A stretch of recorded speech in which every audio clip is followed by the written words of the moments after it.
Hello and welcome back to our review of the real grade full armor unicorn Gundam. In this part of the review, we're just going to be looking at the kit after I've completely painted, panel lined, decaled, and top coated it. So for the color scheme, I kept it pretty much the official color scheme. I did some shading on it, so the base coat would be the main color, but with 20 to 10% black added to it to give it that darker look that I can then highlight over. So for the main white, I used the Gaia Note X White. For the gray, I used the Gaia Note Neutral Gray 1, but added about 5% black to make it a bit darker and more distinct from the X White. For the blue, I used the Gaia Note Cobalt Blue, though it did turn out a bit lighter than the actual dark navy blue of the official color scheme.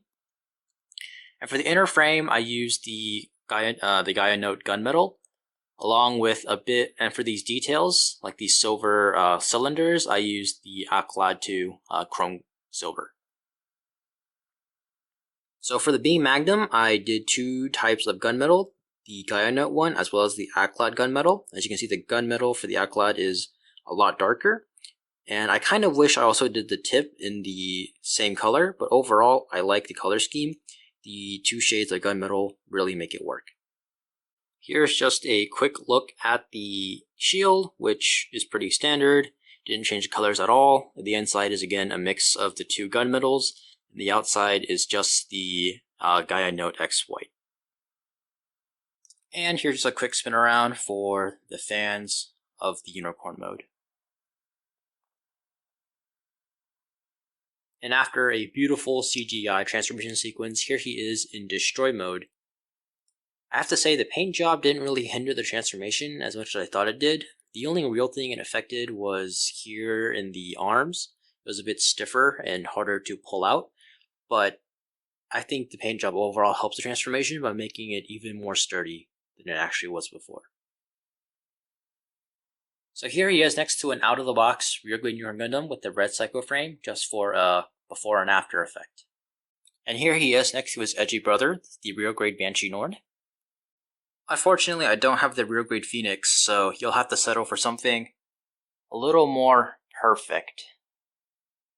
Unfortunately, I don't have any fancy bases to show off the shield funnels flying around, so this is gonna have to do.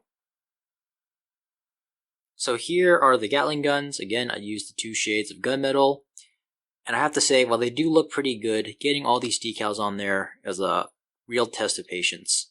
So here is the Hyper Bazooka, here are the two shades of gunmetal, and this is actually Gaia Note Iron, which I actually really like. Watch out, Shinanju. You aren't the only one who can dual wield bazookas now.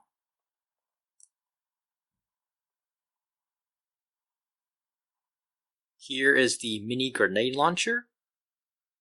Pretty simple, it looks pretty good. It'll slot on nicely under the Hyper Bazooka.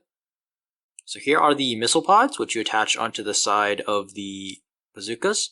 Interestingly enough, there aren't actually any red pieces on the unicorn itself, so all the red on this kit is going to be the hand grenades and these missiles, and that's just going to be the standard Gaia Note red. And here are the hand grenades. You're going to get two sets, again, one for the legs and one for the bazookas. And you can further up the antics by adding all the missiles, grenade launchers, and hand grenades onto the bazookas. Boom. And the last weapon is the Hyper Beam Javelin, which again is painted with the two gunmetals. Not much to say here. Not weapons per se, but you are going to get two massive fuel tanks. Shading on these were quite difficult and time consuming. And here he is, full armored.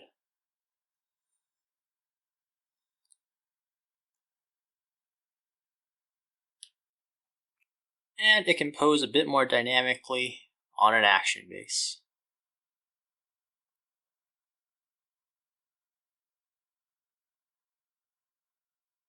So overall, I'm very happy with my final product. I think the paint job turned out just the way I wanted it to. It really captures the subtle shading that I'm a really big fan of.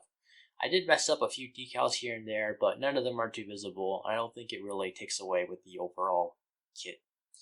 This was a pretty massive undertaking. It has a lot of pieces, even more than a master grade because it's a real grade, so they have really small parts, a lot of part separation. So painting those one by one required a lot of patience and definitely took a long time. So yeah, thank you for watching my review of the Real Grade Full Armor Unicorn. I hope you enjoyed my paint job, and please comment, like, and subscribe for more. See you next time.